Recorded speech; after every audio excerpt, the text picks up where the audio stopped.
our team, Vice Finches, decided to use computer vision to detect personal protective equipment.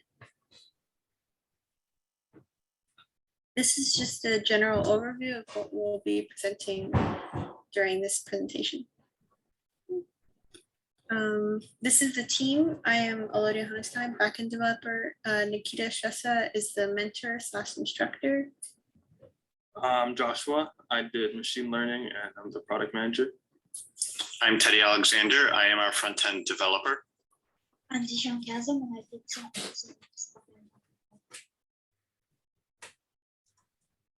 So we chose this project in the hopes of protecting laborers and construction workers by ensuring that they wear the proper equipment in their workplace.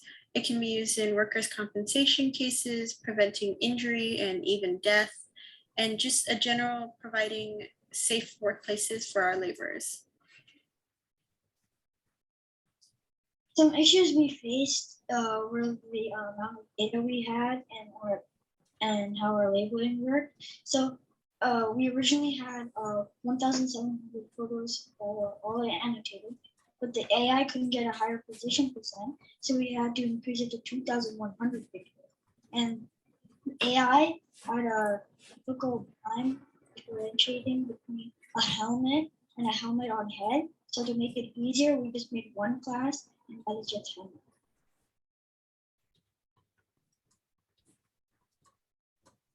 Our model uses YOLO V8 to accurately and quickly detect objects in images. We trained our model using 1,428 images with 90 epochs.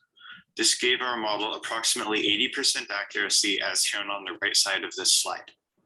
Our model is capable of detecting objects and images with good precision that exceeds our minimum viable product. Our model has a tendency to mislabel irregularly colored hard hats due to suboptimal variability in its dataset.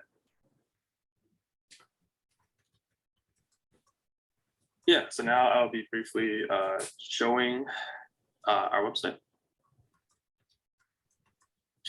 So this is the homepage of our website.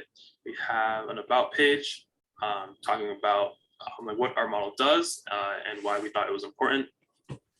We have a team page showing all of the team members and programmers. And then we also have a results page where we show all of the data that we collected from testing our model. In order to actually use the demo, it's quite simple. All you have to do is choose a photo of someone wearing PPE equipment. I will choose this one. And then you press submit, and then it will tell you if the worker is safe or not.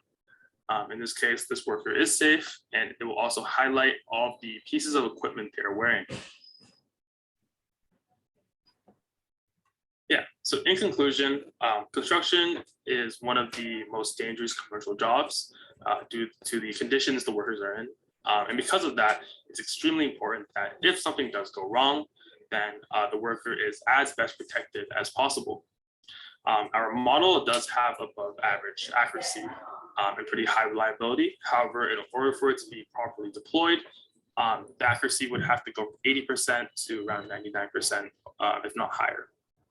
Our model can also be used for 24/7 monitoring in construction sites to help improve the safety of the workers. Yeah, so thank you very much for listening. If you have any questions, you can please ask. Thank you.